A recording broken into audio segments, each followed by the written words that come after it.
Bienvenue sur DMG TV, les histoires mystiques. Tu es nouveau sur la chaîne, n'oublie pas de t'abonner, de laisser un commentaire, de liker et de partager. Tu vas raconter une histoire, il y a un numéro à l'écran sur le plus 237 655 81 90 17. Envoie ton histoire et on va jouer sur YouTube, Facebook et TikTok. On poste plusieurs histoires tous les jours sur YouTube, la chaîne c'est DMG TV.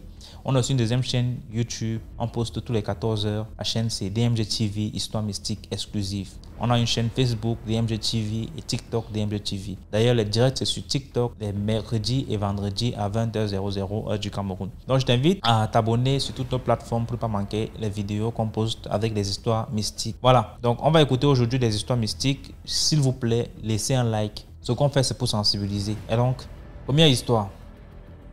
Alors bonjour, c'est pour raconter l'histoire vécue par mon papa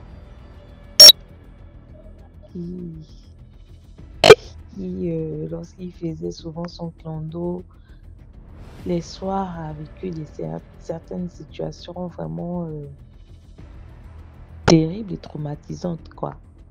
Voilà un peu. Alors l'histoire que je m'en vais vous raconter s'est produite dans le Wellington, précisément à OIM, dans les années 2009-2010. Voilà. Comme à l'habitude, il faisait souvent les clandos les soirs après son boulot. Une fois rentré à la maison, se reposer, il ressortait pour faire le clando et tout.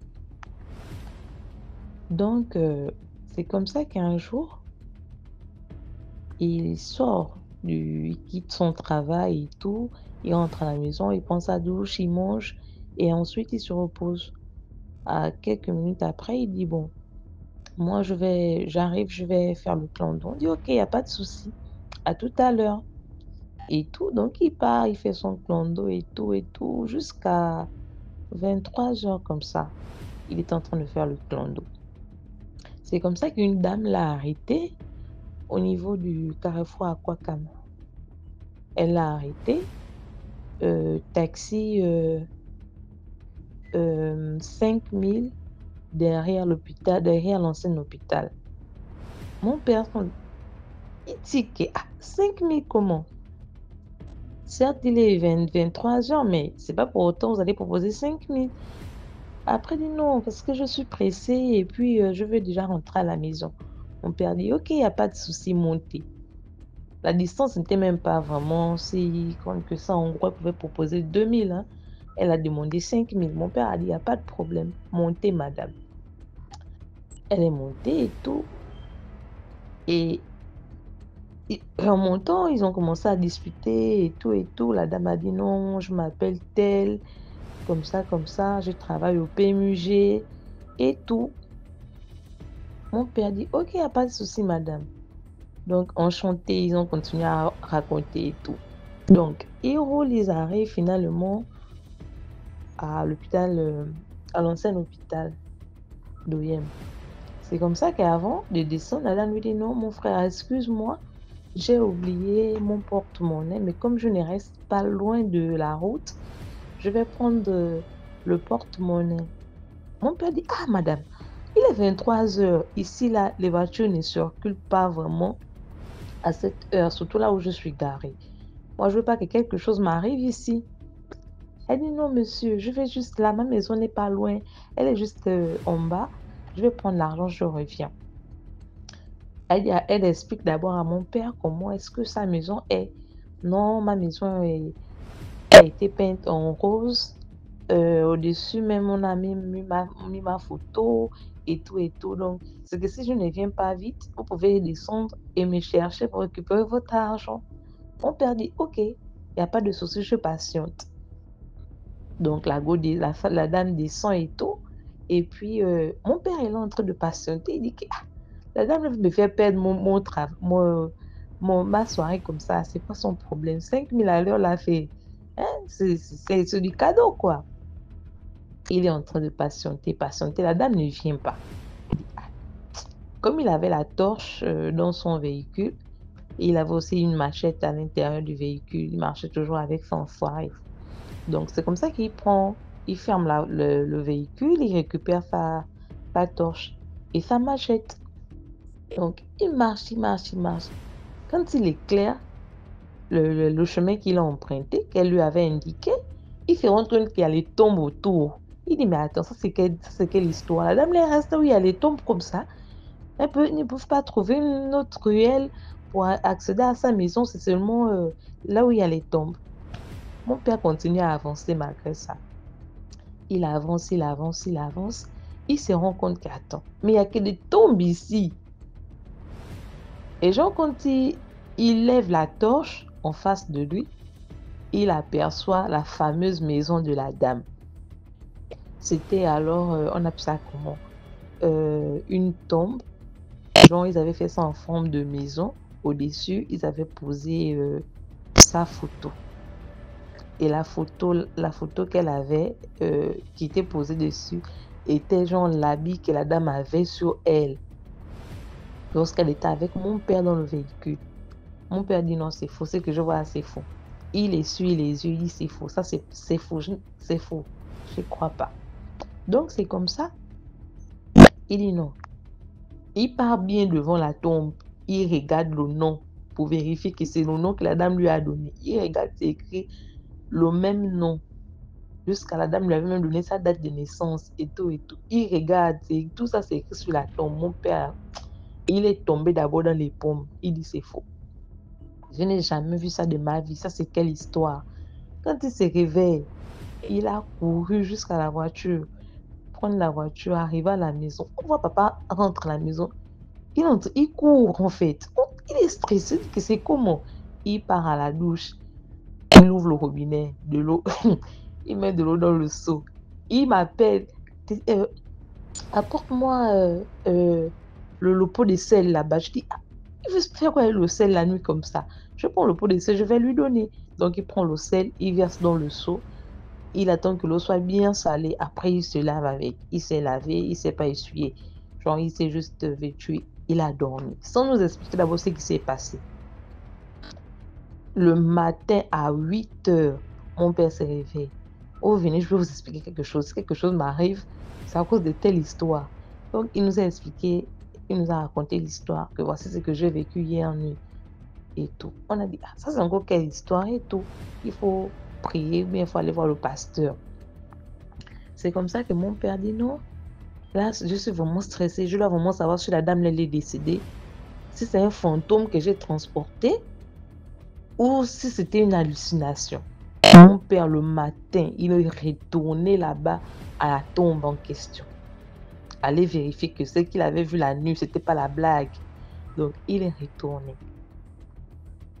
Il retourne, il se rend compte que c'est bel et bien l'endroit que la dame avait décrit. Et les vêtements qu'elle avait sur elle, c'était les vêtements qui étaient sur la photo qu'on avait collée à, on appelle ça quoi, sur sa tombe. Et comme elle avait dit à mon père que nous, elle travaillait au PMUG, à Kwakam, mon père est parti là-bas. Après le cimetière, il est parti au PMUG en question. Allez se renseigner, s'il vous plaît. Arrivé là-bas, poliment, bonjour, est-ce que vous allez bien et tout. La dame qui le reçoit dit, oui, ça va, monsieur, et qu'est-ce qu'on peut faire pour vous?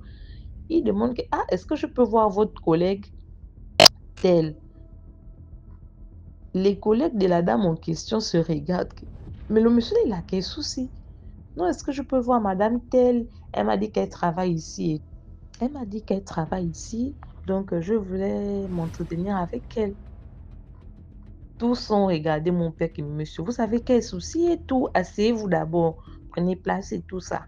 Mon père dit, ah, il y a quel problème? Pourtant, il avait déjà vu sur la tombe là-bas que c'est la dame en question qu'il avait transportée la nuit qui était décédée, qui est décédée. C'est comme ça que deux d'entre eux, et puis le patron lui-même vient. Que, ah, monsieur, vous avez transporté la dame là, vous connaissez la dame là comment? C'est comme ça que mon père dit, non, je l'ai transportée hier soir. Elle m'a arrêté au carrefour à Kwakam. Elle m'a dit qu'elle reste à l'ancien hôpital. Elle m'a indiqué sa maison. On a raconté et tout. Vu qu'elle n'avait pas l'argent sur elle, elle m'a demandé d'attendre. Elle est partie chez elle récupérer l'argent. Ils sont venus que, mais monsieur, la dame que vous pensé avoir transporté hier. Elle est décédée, ça fait plus de 3 ans. Elle est décédée, ça fait plus de 3 ans. Comment se fait-il que vous l'avez transportée? Mon père dit non, ce que j'ai vu, c'était pas la blague. Mon père est tombé là.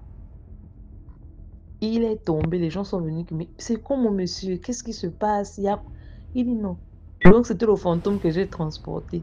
Et depuis ce jour-là, mon père avait même du mal à faire le clin d'eau la nuit.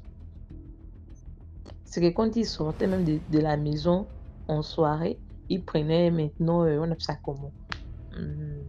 Le citron. Il prenait le citron et il prenait de l'ail. Parce que chez nous, lorsque tu pars à un endroit où Merci beaucoup pour l'histoire. Maintenant, on passe à la deuxième histoire. Bonjour à vous, monsieur DMG, et bonjour à toute la communauté de DMG TV. L'histoire que je veux vous conter aujourd'hui, c'est l'histoire d'un grand frère que je connais très bien. Aujourd'hui, il vit en Allemagne et tout. Bon, il m'avait conté cette histoire avant qu'il ne quitte le pays et je vais demander son accord pour pouvoir vous raconter cette histoire et pour sensibiliser aussi la jeunesse et tout. Je veux le nommer Albert. Je veux aussi nommer la femme Christine. Bon, Albert était un gigolo de la place qui avait toujours tendance à vivre de l'argent des femmes, quoi. Ici, il est à gauche, il est à droite. Il gérait même avec sa voisine qui était mariée et avait jusqu'à 2 enfants. Albert, la vie du dehors et tout, toujours monter, descendre. En fait, il était un gigolo, quoi. Au Cameroun, ici, chez nous, on connaît comment fonctionnent les gigolos et tout. Il a donc fait la connaissance de Christine dans un restaurant de la place à Bonapriso. Christine l'a vu de loin. Albert était un homme baraqué, sportif et tout. En fait, un homme charismatique, quoi, que toute femme rêve en avoir. Elle a donc accosté Albert. Elle lui fait comprendre que tout, qu'il lui plaît, bon, qu'elle aimerait en discuter. Un 50 et tout de un pot. Albert a dit ok, sans souci. Vu que lui partait même dans le restaurant là, c'était justement pour se faire accoster par des femmes. Après 3 jours, c'est la femme qui le contacte. Comment tu vas et tout? Je vais bien, ça va et toi? Bon, on peut se prendre rendez-vous quelque part là, on essaie d'en discuter. Ils arrivent au rendez-vous et tout. Elle dit bon, mais je veux pas te mentir, tu me plais bien. Vraiment, tu es le genre d'homme avec qui toute femme aimerait vivre et tout. Elle dit Albert, tu fais quoi dans la vie? Il dit il ne fait rien pour le moment, il se débrouille juste et tout. Elle dit tu as appris quoi comme métier? Il dit il n'a pas assez pour suivre dans les études et tout. Il a juste un probatoire et ce n'est que ça qu'il a avec un BPC. Elle dit ah d'accord, elle demande s'il sait conduire. Il fait comprendre que non, bon, il avait commencé la conduite et tout. Bon, après, il a eu à laisser. Elle dit, il n'y a pas de souci et tout. Bon, tu me plais bien, on fait comment? J'aimerais que vraiment il y ait une histoire entre nous. Albert lui fait comprendre qu'il va réfléchir pour faire savoir la femme qui n'est pas facile, quoi. Après 2 jours, c'est comme ça le matin. Avant les 2 jours, là, le matin, elle appelle comment tu as dormi et tout. Et la journée, comment la journée se passe. Bon, je t'ai fait un petit dépôt de 50 000 pour que tu essaies d'arrêter tes poches. Comme tu ne fais rien pour le moment et tout. Il dit merci, coucou et tout. Il prend les 50 000. Comme les jours, comme d'habitude, il s'habille frais et tout. Il part avec d'autres femmes, il enjoy et tout.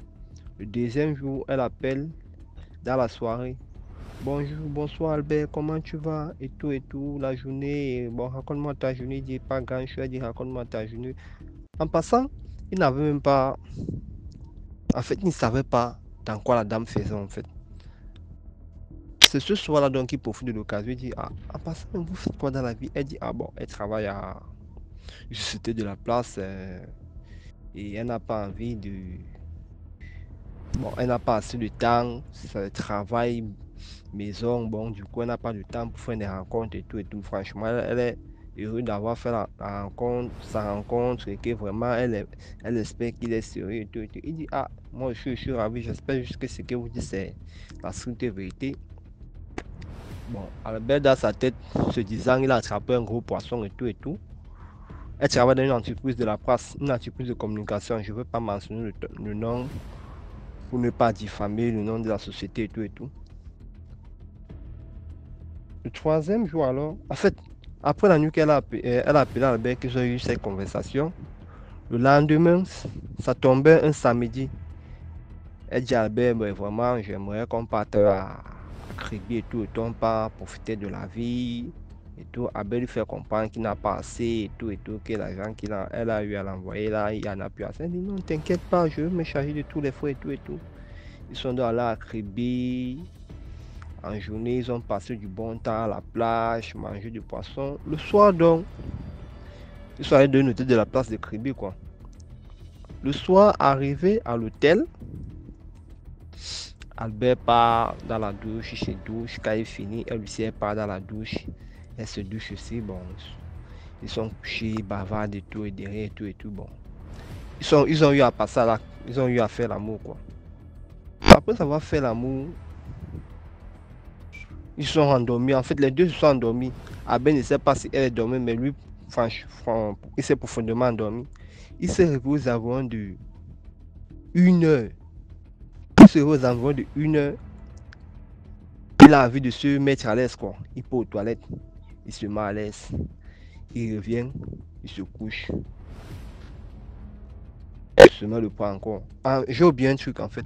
Quand il se met à l'aise, il ne tire pas la chasse. Il dit qu'il ne sait pas, mais une fois que il se mettait à l'aise, l'idée de tirer la chasse ne lui venait jamais. Donc, il y avait tout un esprit qui faisait en sorte que quand il finit de se mettre à l'aise, il part directement se coucher, il ne tire pas la chasse. Quand il se couche comme ça, la femme donc revient. Elle se lève après le temps pour moi. Elle part aux toilettes ou dans le budet où Albert s'est mis à l'aise et tout et tout. Elle déguste ses instruments. Ses instruments autant pour moi. Albert n'a pas dû prétendre à ce que se revoit le lendemain et tout et tout. Bon, lui il s'est dit que bon, il ne sait même pas s'il a tiré la chasse, il ne se rappelle plus de la scène. Après une semaine encore, il se croise encore d'une unité de la place. Maintenant c'était à Douala. Même chose. Aux environs de 1 heure, Albert se réveille. Il part encore se mettre à l'aise. Il ne tire pas la chasse. Elle part encore. Elle mange ses caca.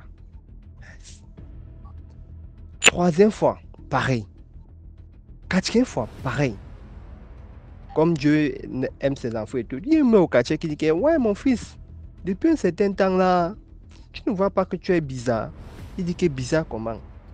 Elle dit, bon, ça ne se voit pas physiquement, mais si tu étais quelqu'un comme moi, tu allais vraiment savoir de quoi je parle. En tout cas, mon prince, j'ai une huile là, vraiment. Il faut te oindre avec cette huile là. C'est l'huile, c'est béni, on a prié dessus et tout et tout.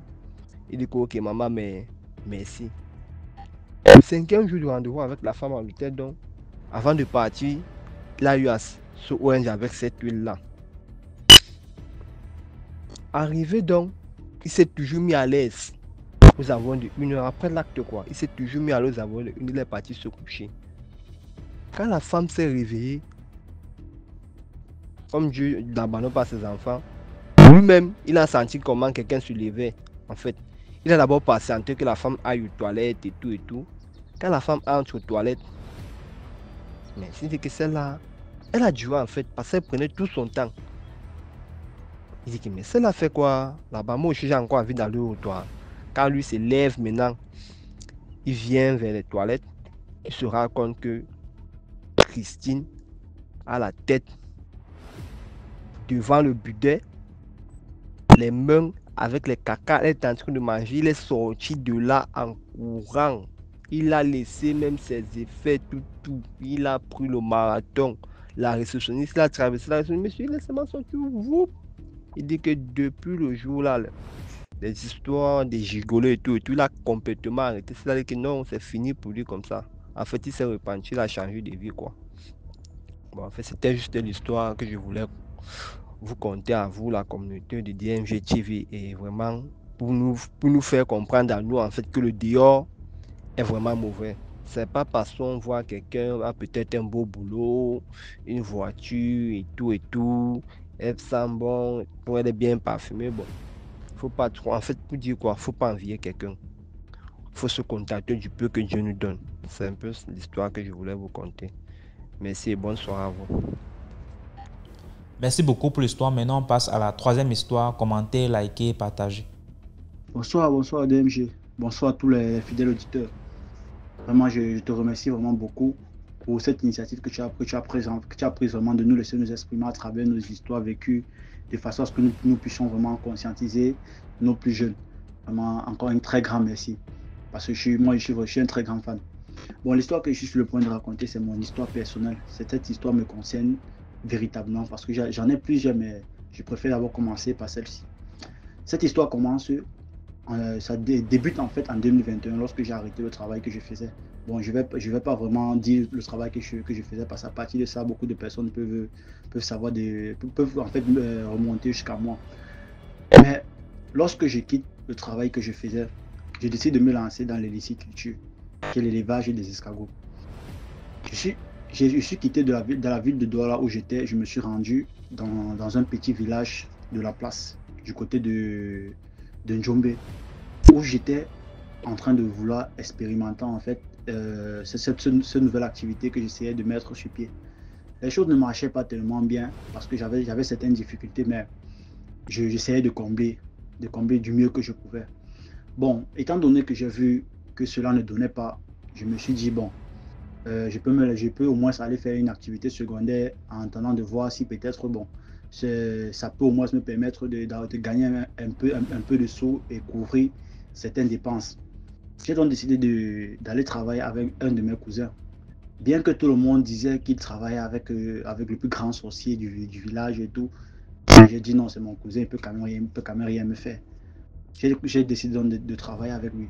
Chaque matin, je partais, on portait les papayes au champ. Chaque matin, on portait les papayes au champ. On faisait même, comment on appelle ça? On plantait en fait la pépinière. Oui, on faisait la pépinière. Un jour, lorsque j'étais en train de... Il m'a demandé d'aller puiser de l'eau dans le marigot. Je suis arrivé avec le bidon. Lorsque je m'incline, je remplis le bidon. Au moment de me lever, je vois l'aigle qui vient et qui essaie de tirer mes cheveux pour aller avec moi. Directement, je suis saute, je commence à le taper sur ma tête et il s'envole. Je vois, il est en train de tourner, il veut encore revenir. C'est là où je prends le caillou, j'essaye de le chasser. Et lorsque je le chasse comme ça, il s'en va se poser sur un arbre. Bon, j'ai pas trop pris ça en considération, mais j'ai quand même essayé d'appeler l'un de mes grands-pères qui est un guérisseur. Bon, il m'a fait comprendre que c'était pas quelque chose de trop mauvais, mais il fallait que je fasse attention. J'ai dit ok. Lorsque j'expliquais à certaines personnes disaient on t'a bien dit, ne travaille pas avec le type là et tout. Les choses comme ça ne sont pas bien. J'ai toujours simplifié. Après là, je voyais toujours que bon, l'activité que je faisais, ça ne me donnait pas toujours, ça me donnait pas assez de moyens en fait comme je voulais. Bon, j'ai donc décidé de voler en fait les mangues chaque nuit parce que du côté de Njombe, il y a un peu trop de manguiers. Je marchais des kilomètres à partir de 1 heure pour aller visiter les différents manguiers. Et le matin, avant peut-être 3 heures, je rentrais avec des cajots de mangue, je rentrais avec les bassines et les cuvettes de mangue sur la tête en fait. Mais un jour, j'ai décidé d'aller encore un peu plus loin. Nous sommes dirigés dans un village où ce village avec une réputation en fait que tous les jeunes du village là ont fui le village. Maintenant, tous ceux qui restent dans ce village sont uniquement les vieux, les grands-pères et les grandes-mères.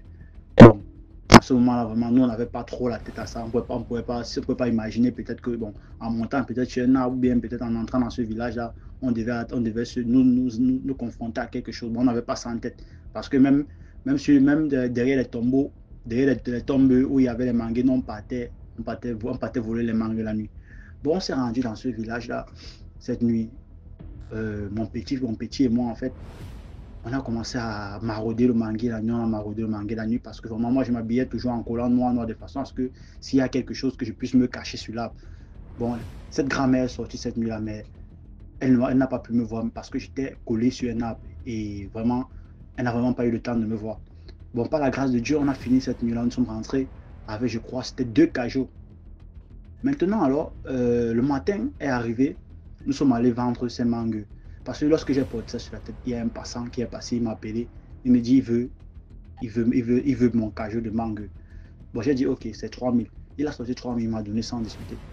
Bon, moi, je ne savais pas que. Moi, j'étais jeune, moi, je ne savais pas que peut-être les 3000 qu'il m'a donné là, c'était un agent travaillé. Moi, j'avais pas ça en tête, en fait. Bon, j'ai mangé l'argent, moi, mais je ne connaissais même pas que c'était travaillé. J'ai mangé l'argent, je n'avais pas de problème. Bon, j'ai aussi vu que bon, l'argent que je travaillais dans les papayes et sur les mangues, vraiment, n'était pas suffisant. Je me suis décidé aussi d'aller retirer le sable dans l'eau pour mettre dans la pirogue et vendre. Bon, j'ai fait cela pendant un temps. Après, il y a un ami qui est venu me voir, il me dit, bon, voici, il y a un travail en bourse qu'il faut qu'on aille travailler. Je lui dis, le travail paye combien? Il me dit, c'est bien payé par mois, on peut sortir avec au moins 500 000 même. En 1 mois, on peut sortir avec 500 000, en 2 mois, on peut sortir avec 1 million et tout, si on travaille bien. Je dis, ok, moi ça m'intéresse déjà parce que j'ai vraiment besoin d'argent. C'est comme ça qu'il me dit, bon, on ne peut pas entrer en bourse comme ça, il faut qu'on appelle le patron pour qu'il nous envoie au moins quelque chose, qu'on fasse le marché et qu'on le rejoigne en bourse. Je dis, ok, là, il n'y a pas de problème, c'est que j'ai bien réfléchi, appelle le patron. Il appelle le patron, ce jour-là, il dit au patron que nous sommes 2, on va entrer en bourse. Le patron donc dit, ok, il n'y a pas de problème, mais qui va nous donner 20 000, 10 000 chacun. On dit non, il n'y a pas de problème, mais il veut qu'une personne parmi nous deux, nous venions prendre cet argent. Mon ami s'est porté garant, il allait prendre cet argent. Il est venu en soirée, il m'a donné mon 10 000, il a pris son 10 000. Bon, comme si de rien n'était, on a fait le marché, on a profité quand même de nos derniers instants dans la ville avant d'entrer en bourse. Lorsqu'on entre en bourse, on se met à boire les sachets de whisky et tout. Bon, on se dit que non, demain on va commencer le travail et tout. Après, lorsque ils viennent nous récupérer, ils nous font comprendre que bon, l'eau est montée, on ne peut pas travailler aujourd'hui, mais on va attendre peut-être demain ou après-demain pour voir si on peut travailler. Cette même journée avant que la soirée n'arrive, je suis tombé malade.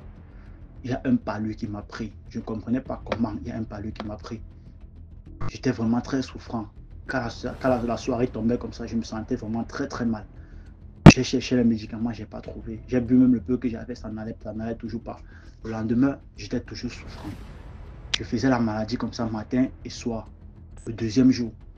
Maintenant, le 3e jour, j'étais en train de dormir. Et dans la nuit, je fais un rêve où je suis en train de manger avec une fille. Nous sommes en train de manger le taro. La nourriture finit dans le plat. Elle me demande si c'est que je vais encore manger. Je dis oui, bien sûr, je vais encore manger. Elle dit ok, qu'elle est en train de partir me servir.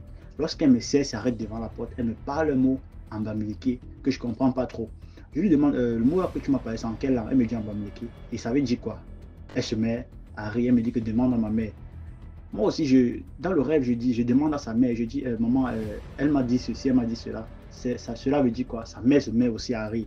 Elle me dit que ce que ma fille t'a dit, ça veut dire qu'on t'utilise pour la sorcellerie. À ma grande surprise, j'étais vraiment effrayé, je me suis réveillé.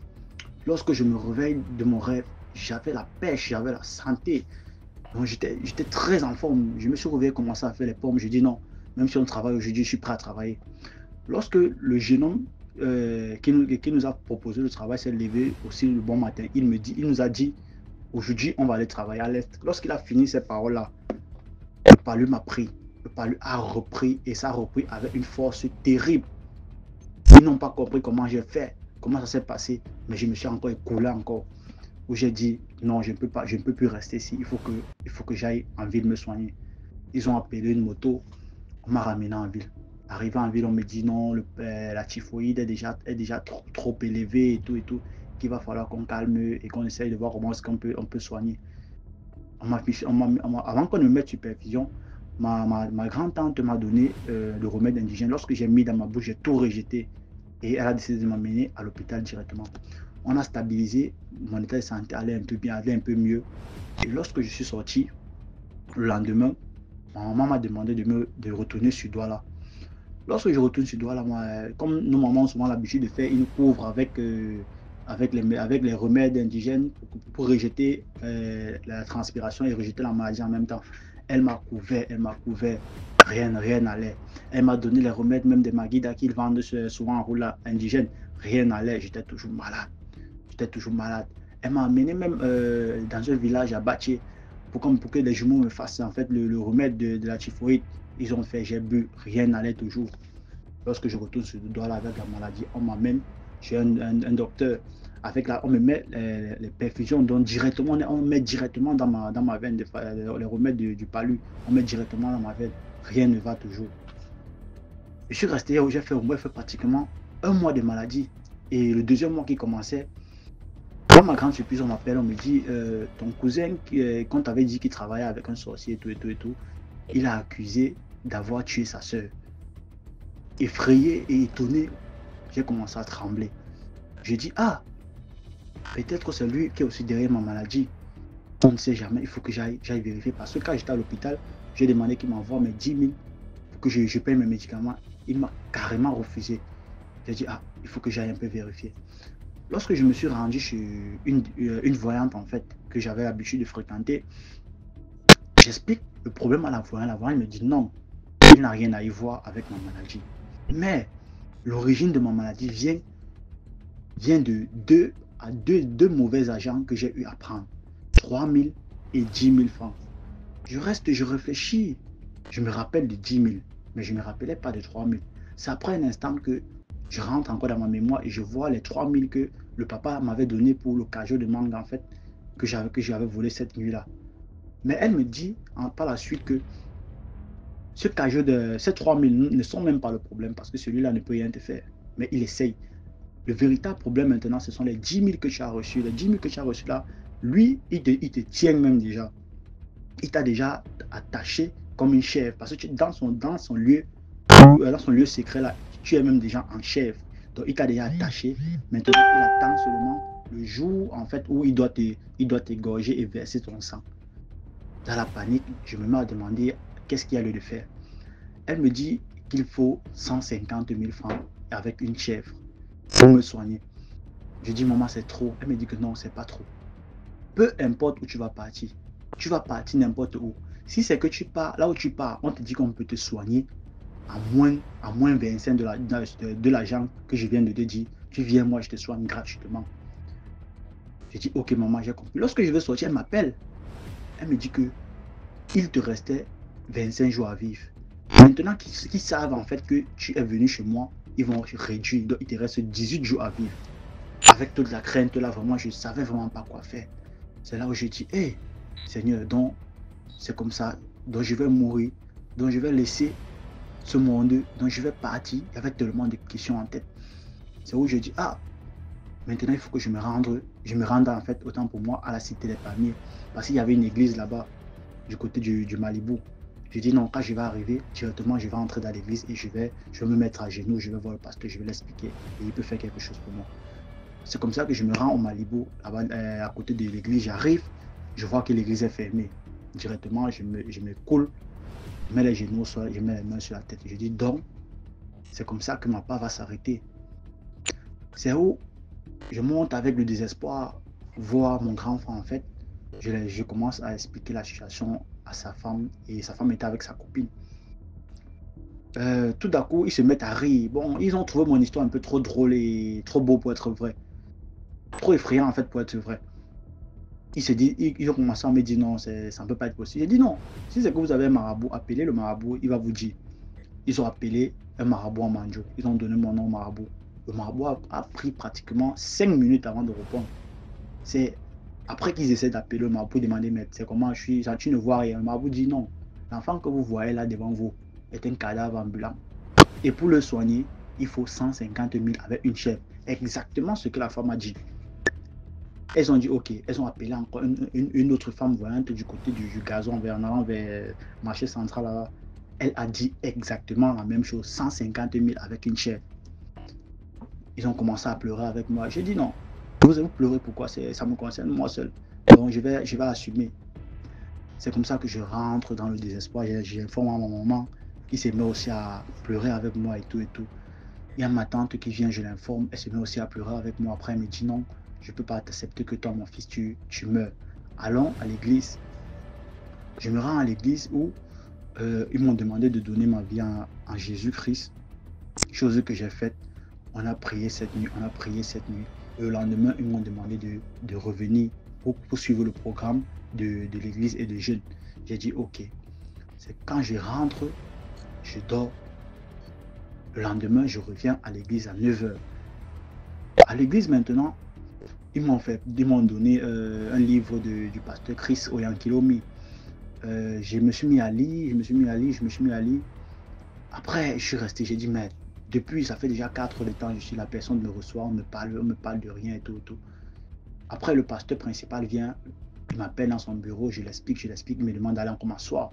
Je m'assois encore près d'une heure de temps, j'ai dit, mais ça c'est quoi? Sa personne ne veut m'aider ou quoi? J'ai décidé de rentrer à la maison. J'ai dit non, si c'est qu'il va mourir, je vais mourir, il n'y a pas de problème, je rentre. Je suis rentré, j'ai commencé à voir la vie dans un autre angle. Je dis, ah, si je vais mourir mieux, je fais une fois tout ce que j'ai envie de faire maintenant et quand la mort viendra, que j'aille en paix. J'ai commencé à sortir, aller m'amuser, à boire mes derniers bières et tout. J'avais toute la joie en fait. Mais lorsque je suis resté, il y avait déjà enjoy au moins 11 jours. J'étais à l'aise. Quand je suis resté, il me restait 7 jours. C'est là où j'ai commencé à trembler dans ma tête. J'ai commencé à trembler. J'ai dit, hey, c'est vrai que je vais partir, je vais laisser tout ceci. Non, j'ai dit non, je ne peux pas. C'est comme ça que j'ai commencé à feuilleter Facebook, Je me suis rappelé qu'il y avait un prophète qui envoyait du crédit spirituel aux gens dans les téléphones. J'ai dit, ok, c'est le pasteur, c'est le prophète que je vais contacter. J'ai cherché les informations, je suis tombé dans son église et il avait un programme ce jour. Je me suis habillé, je me suis rendu à l'église. Lorsque je suis arrivé à l'église, tout ce que le fils du prophète était en train de prêcher me concernait directement, donc je me sentais impliqué à 100%. J'ai dit, hey, Dieu ne fait jamais rien au hasard. Parce que tout ce que celui-ci parle, c'est comme s'il s'adressait qu'à moi. J'ai commencé à recevoir la parole, je recevais la parole. C'est après que il a établi un programme. En fait, le programme qu'il a établi, un programme de prière et de jeûne. Vraiment, ça concordait avec ce que j'étais en train de... avec la situation que je vivais. Parce que le programme de prière finissait, le programme de prière et le jeûne finissait exactement le 6e jour. Et le 7e jour maintenant, ils avaient la nuit de prière. Et cette nuit de prière a tombé exactement le 7e jour en fait, qui devait être le 18e jour que la voyante avait dit qu'il me restait à vivre. J'ai dit non Seigneur, ceci n'est pas possible. Ça ne peut pas être un hasard. Ça ne peut pas être un hasard tout ce qui s'est passé. C'est là où je décide donc de suivre le programme. Avant que l'église ne s'achève, lorsqu'il fallait donner les offrandes, je suis arrivé avec mon offrande à main. Dès que le fils du prophète me voit, il se met à rire. Il me dit, est-ce qu'on t'a déjà dit que tu seras un grand pasteur? J'ai dit non. Il me dit que ok, moi je te le dis maintenant. Tout ce que tu es en train de faire, tu es seulement en train de perdre le temps. Ta vraie place est derrière ce micro. Et je vous dis, mes frères et sœurs, parce que cette histoire que je vous raconte, c'est pour vous faire comprendre à quel point vraiment la foi et la détermination sont vraiment très importantes. Lorsqu'il me dit cela, je me sens vraiment touché, je me sens impliqué. J'ai dit, ok mon père, merci, j'ai compris. Je rentre cette nuit. Au moment de dormir, j'éteins la lumière, je n'arrive pas à dormir. J'entends les voix, j'entends les bruits. Je saute, je me lève. J'allume la lumière, les bruits s'arrêtent. Je dis, merde, c'est quoi comme ça? J'éteins la lumière, je dors, j'entends les bruits, les petits bruits, les chuchots, les murmures. Les pas, excusez-moi, les pas. Je me réveille. Je sors de la maison, je me place au carrefour. Je me mets à prier. Après, je rentre à la maison, je dors un sommeil paisible. J'ai suivi exactement ces 6 jours de jeûne et de prière. Le 7e jour, c'était une grande nuit de prière. On appelait cette nuit la nuit de flamme. Vraiment, ça commençait à 22 h. pour se terminer le lendemain, samedi, à 6 h.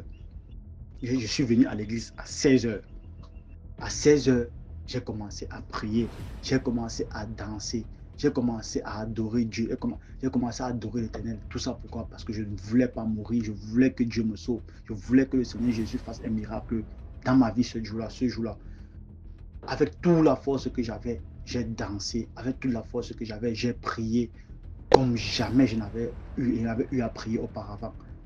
Je connaissais Jésus, j'avais entendu parler de lui, mais je ne m'étais jamais impliqué à fond pour qu'il me vienne en aide, au milieu de ce jour. C'est comme ça que le prophète est arrivé, il a commencé à prêcher, Mes frères et sœurs, il ne m'a pas touché, il ne m'a pas fait une imposition des mains. Mais ce qu'il a fait, c'est quoi? Il n'a rien fait en fait de spécial, mais il a prié pour certaines personnes ce jour-là, mais il a imposé la main, il a délivré certaines personnes. Mais moi, il ne m'a rien fait de spécial, puisqu'il ne m'a même pas vu en fait. Mais la foi que j'avais en Jésus ce jour, la détermination de vivre que j'avais, la volonté que j'avais, que le Seigneur Jésus-Christ fasse un miracle, c'est ça qui m'a sauvé ce jour. Et lorsque minuit est arrivé, j'ai su qu'on était déjà à samedi. J'étais tellement heureux, j'étais tellement fier. Lorsque j'ai mis mon pied hors de l'église, à 5 h, je croyais peut-être que c'est à 6 h que je devais mourir. Je me suis rendu loin chez moi. J'ai dit, ah, je suis toujours en vie à 6 h. Il faut que je sorte un peu, je ne sais pas, peut-être même à 10 h, la mort peut me prendre. Je suis sorti, je suis allé travailler, je suis rentré à 18 h. Je dis, ah, je suis encore en vie. Vraiment, moi, je n'arrivais pas à croire. Et le jour où je suis allé voir cette voyante, pour qu'elle puisse voir ce qui s'est passé, elle m'a dit, comment tu as fait pour vivre? Tu es parti voir notre marabout? Je lui ai dit, non, je n'ai vu aucun marabout. Elle ne comprenait pas ce qui s'est passé. Mais elle était fière pour moi parce que j'étais en vie. Donc, c'est pour expliquer à mes frères et sœurs que la foi est très très importante. Parce que la définition de la foi selon Hébreux dit ceci. La foi est une ferme assurance des choses qu'on espère et la démonstration de celles qu'on ne voit pas. Donc vous voyez, j'ai espéré, je savais, je croyais, je voulais que le Seigneur Jésus me sauve. Je savais qu'il était le seul qui pouvait me sauver parce que je n'avais pas de moyens pour m'acheter une chèvre, je n'avais pas de moyens pour donner à cette femme-là. Donc j'ai remis tous mes espoirs au Seigneur Jésus. Et en ce moment-là, et on dit la ferme assurance des choses qu'on espère et la démonstration de celles qu'on ne voit pas. Donc la démonstration maintenant de ce qui a suivi de ma foi était quoi? Était ma guérison, était ma libération. Donc, le Seigneur Jésus m'a libéré. Il m'a rendu libre de ma captivité. Je ne connais pas ce qu'il advenait du patron en question, mais je ne voulais même pas savoir. Ce que je savais, c'est que j'étais en vie, c'est que j'étais libre. Et ma détermination aussi de vivre en ce moment-là, parce que j'ai vu que vraiment, il y a tellement de choses que je dois encore faire, je dois accomplir encore. Mais pourquoi est-ce que je vais partir maintenant? Donc j'avais envie de vivre. Et cela m'a fait comprendre aussi que le Seigneur Jésus-Christ avait un plan pour moi. Parce que lorsque le Seigneur a un plan pour toi, tu ne peux pas mourir sans avoir accompli ce plan. Peu importe ce que l'ennemi va relâcher dans ta vie, le Seigneur sera toujours là pour te sauver. Bon, DMG, vraiment, cette histoire vraiment m'a vraiment tenu à cœur parce que c'est vraiment la première histoire vraiment qui met en fait ma vie en jeu. C'est peut-être la deuxième histoire qui met ma vie en jeu, mais celle qui expose vraiment la véritable puissance du Seigneur Jésus-Christ à ma vie. Parce que sans la foi ce jour-là, je ne sais pas ce que je serais. Vraiment, merci beaucoup pour votre compréhension et vraiment, j'ai vraiment hâte de vous raconter la prochaine histoire. Merci beaucoup pour l'histoire. Maintenant, on passe à la 4e histoire. DMG, ici, alors, c'est l'histoire de ma grande sœur. Je n'ai même pas encore terminé avec mes histoires. J'essaie un peu de me rappeler mes histoires. En fait, c'est toujours le frère Hébert depuis le Cameroun. Ça, c'est l'histoire de ma grande sœur. Ma grande sœur avait 15 ans. À 15 ans, ma grande sœur vendait le piment. 15 ans, elle vendait le piment. Là, on a qui fait la rencontre d'un blanc à Bertois, dans une ville au Cameroun qu'on appelle Bertois. Mes frères et sœurs, on vit dans un monde, non, un autre monde. Le monde, ce n'est pas, ça ne nous appartient pas. On avait des démons, des esprits sur terre en forme humaine. C'est comme ça que, qu'est-ce qui se passe? Ou bien elle a pris l'homme, ou je ne sais pas. C'est comme ça qu'elle part avec l'homme à l'hôtel. Elle couche avec l'homme. L'homme lui donne 1 million. Maintenant, quand elle dit qu'elle passe laver, elle sort des toilettes. L'homme a disparu, l'argent a disparu. Ah! Elle dit, ça, c'est encore quoi ça? C'est comme ça alors qu'elle commence à gonfler. Elle s'est mise au miroir, elle commence à gonfler. Les gens qui ont vu Sangoku là, comme Bouboule gonfle. Elle gonfle. Elle dit, ça, c'est quoi? C'est comme ça qu'elle court, elle part, elle descend, elle part à la réception. Le boy de la réception dit que ma soeur, tu sors, ma fille, tu sors d'où? Elle dit que mais c'est toi qui, le blanc que j'étais avec lui, c'est passé ici là. Elle dit que quel blanc? Toi-même d'abord, tu sors d'où? Je ne te connais même pas. Tu avais fait même comment pour atterrir ici. Massa. Comme ça, elle soit, elle ne pouvait pas voir ma mère. Quand elle ne peut pas voir ma mère commence à prier sur elle. Après ça, elle est redevenue normale.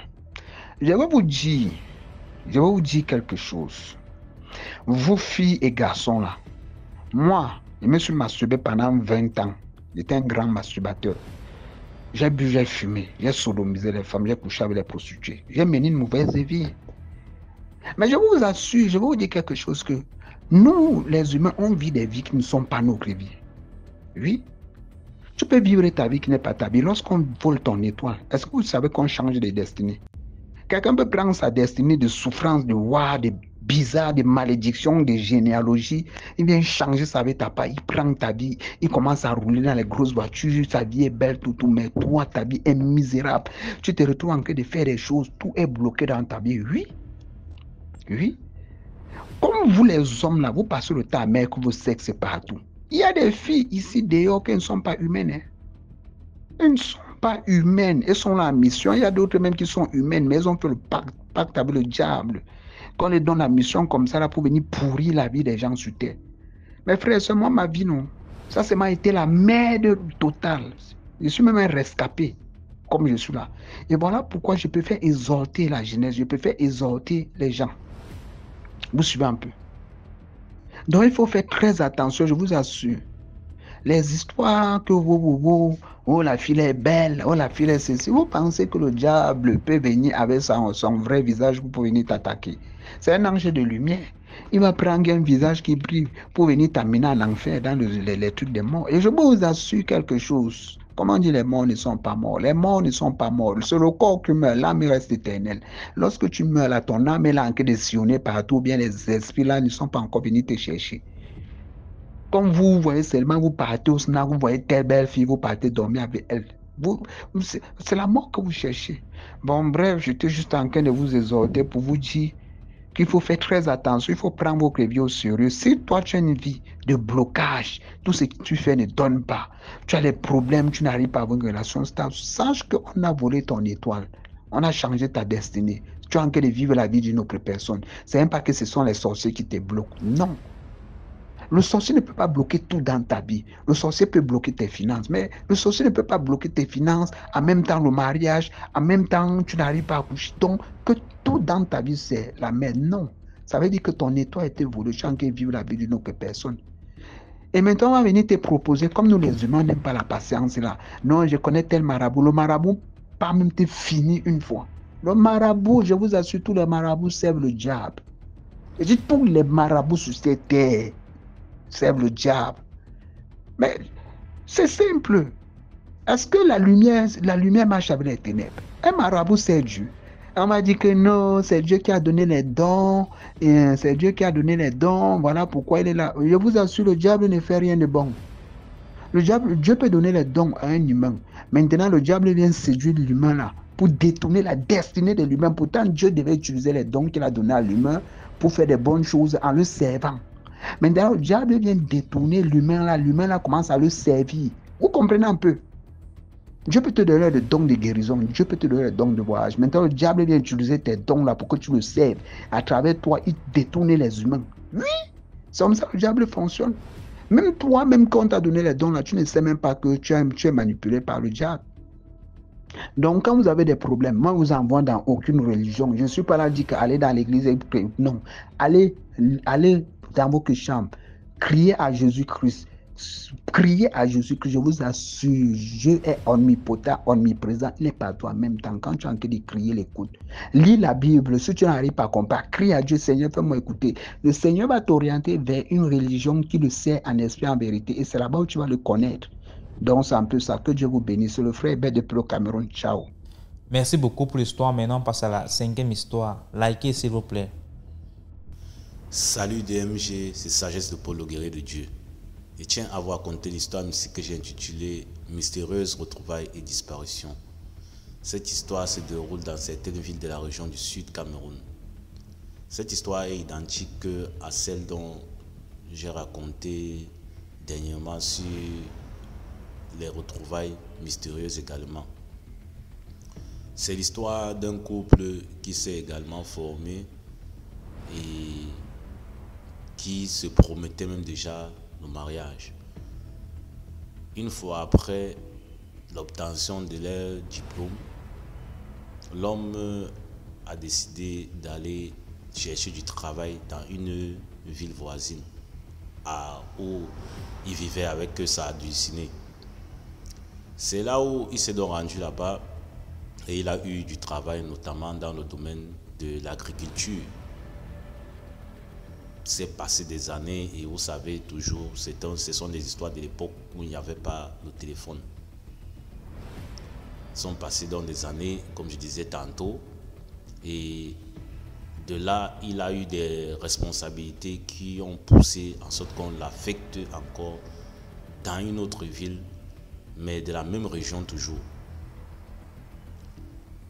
Et il n'a pas vu les années passer, très assidu dans son travail, très intègre. Il a donc décidé, après plusieurs années, de se prendre un congé. Et là, maintenant, il s'est rendu dans la ville, la première ville où il était quand il a commencé le travail. Son intention était d'arriver dans la ville d'origine où il avait formé son couple. Il était en couple avec sa dulcinée pour aller notamment la récupérer pour qu'ils aillent vivre à l'endroit où il est en service à l'époque. Et c'était donc ainsi qu'il a décidé de faire escale dans la ville où il exerçait en premier. Et là, pendant qu'il est assis en train de prendre un pot avec des collègues, il se rend compte que donc il aperçoit sa dulcinée passer dans la rue. Et il s'élève subitement de la table où il prenait le pot et il va vers elle. Il se met donc à causer avec elle. Il cause avec elle. Qu'est-ce que tu fais ici? Non, je suis venu faire telle commission que les parents ont demandé que je fasse. Et notamment, similaire à la première histoire, il connaissait tout le monde de la famille de la fille. Content alors de retrouver la fille, il explique donc alors à la fille. Ils sont là debout en train de papoter et ses collègues sont assis de l'autre côté. Il s'explique donc alors qu'est-ce que tu es devenu, puisqu'on n'avait plus de nouvelles, patati patata. Non, moi je suis comme ça, je ne suis que d'emblée dans mon travail, c'est ce que l'homme dit. Je ne suis que d'emblée dans mon travail. Je n'ai même pas le temps pour dire qu'une vie de couple est comme ça, et puisque c'est toi que moi j'avais décidé d'épouser, comme c'était déjà à l'époque. La femme également fait comprendre que bon, entre-temps, elle aussi, elle a gardé la chasteté, elle a toujours cru à lui, et voilà. Elle demande ce qu'il fait là, il explique donc alors que bon, c'est ici, la ville où il a été, là où il a eu le travail quand il s'est séparé, comme il avait dit, et là, de là, on l'avait affecté à telle autre ville, mais il est revenu là pour faire escale, afin de redescendre pour voir les parents de la fille en question, et puis voir comment il peut faire pour récupérer la fille pour qu'ils aillent vivre ensemble. La fille dit, ça tombe bien, quelle drôle de coïncidence. L'homme dit aussi, drôle de coïncidence. Et on avait doté à cet homme-là, à ce monsieur-là, à l'époque, les motos. C'est qu'on appelle aujourd'hui des motos âgées, donc les motos de service, comme il fait dans le domaine de l'agriculture, comme je l'ai dit tantôt plus haut. C'est donc ainsi qu'il repart vers ses collègues Et il a dit qu'il va prendre congé d'eux parce qu'il va repartir dans l'autre ville avec la fille avec qui il causait, qui est sa dulcinée, qui est sa fiancée. Ses collègues se sont regardés, ils ont ri. Ils ont dit, mais nous on savait que tu allais ruiner. Toi tu nous parles de quelle fille là que tu causais avec. Bon, il a cru que peut-être c'était la blague, que c'était des affaires d'alcool. Néanmoins, il a dit, bon, qu'il est pressé et que la fille aussi a fait comprendre qu'elle est pressée, elle ne peut pas venir prochainement. Elle viendra les saluer. Voilà donc il se lève. Voilà donc il dit, il prend un congé, comme disait tantôt, de ses collègues. Il démarre la moto et sa dulcinée montre donc derrière quoi. Il démarre, ils arrivent dans la ville. Il va, puisqu'il connaît là où ils sont en train de partir, il va chez les parents de la fille pour causer par rapport à la fille. Et quand il arrive là, net devant la porte, il est comme inoptisé. L'atmosphère devient glaciale. Il ne suit rien. Silence de mort. Il ne comprend rien. Dès qu'il arrive, voilà donc qu'on l'accueille. Mais on l'accueille comment? Tout en pleurs. Il est surpris. Qu'est-ce qui se passe? Qu'est-ce qui ne va pas par ici? Et là, quand il s'arrête pour descendre, donc il s'arrête, il se dit que la personne qui est derrière va descendre avant qu'il... Il se rend compte que mais, la moto est légère et, comme je disais tantôt, au silence de mort. Il se retourne pour regarder, plus personne. Ah! Où est ma dulcinée telle que je portais ici derrière tout à l'heure, quittant de la ville voisine pour venir ici? Elle a disparu. Elle avait tout simplement disparu. C'est où la famille qui était là, présente sur les lieux, vient vers lui, tout en pleurs, comme on le connaissait, comme je dis tantôt, tout en pleurs. Il demande ce qui ne va pas. Il est surpris, il se croit dans un rêve. Si on le fait comprendre, avec des longues conversations que voilà. Après une longue conversation que voilà, elle est décédée il y a environ 3 ans aujourd'hui. Parce que le monsieur, dans ses marches, il a fait plus de 5 ans. Si j'ai dit ça en haut, je ne sais pas, je ne me rappelle pas. Plus de 5 ans dans son service. Et voilà donc que maintenant, le monsieur a commencé à faire comme des crises de folie. Il ne comprenait pas. Il a donc beau expliquer que moi je l'ai porté tout à l'heure, celle qui, nous sommes venus ensemble, je l'ai trouvée dans la ville voisine, pendant que je faisais escale pour prendre un pot avec mes collègues. Et voilà ce qui arrive. J'arrive ici, on me fait comprendre qu'elle n'est plus de ce monde. Qu'est-ce qui ne va pas? Néanmoins, on peut lui montrer, là on l'a inhumé et tout. Il comprend simplement que cette femme-là était venue pour simplement se témoigner, de venir lui dire au revoir, donc dernière fois. Dans famille d'MG, j'attire toujours l'attention des uns et des autres que lorsque nous quittons des gens, des proches, des connaissances, qui que ce soit, cherchons toujours à avoir de leurs nouvelles. Sinon, nous ne sommes pas à l'abri des apparitions de la sorte. Néanmoins, restons toujours en prière, parce qu'avec la prière, je ne pense pas que ces esprits-là peuvent facilement venir à nous faire subir certains faits mystérieux qui peuvent nous entraîner de fois la folie ou la mort. C'était l'histoire que je tenais à partager avec la grande famille d'MG. C'était Sagesse de Paulo Guéry de Dieu depuis la ville de Cribé au Cameroun. À vous de liker, de commenter, de partager. Surtout de vous abonner à la chaîne d'MG TV, parce qu'avec DMG TV, les sujets restent à nouveau pour les deux mondes parallèles, c'est-à-dire le monde visible et invisible. Je vous remercie de m'avoir écouté. À très bientôt. D'autres histoires mystiques.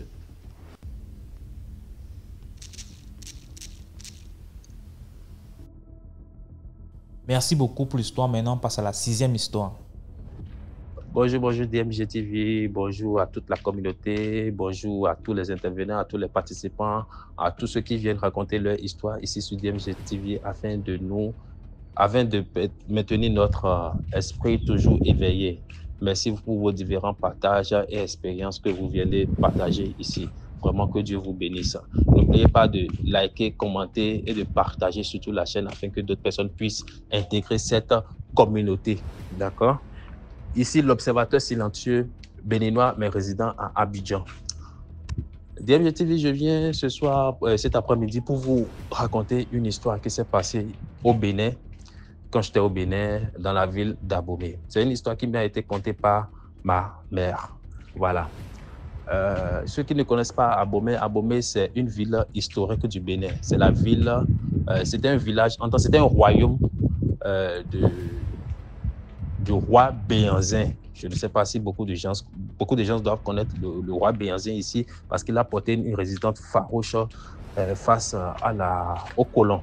Bon, on ne va pas parler de lui, mais plutôt de l'histoire de deux coépouses. Au fait, l'histoire que je vous raconte, comme je le disais, s'est passée à Abomey.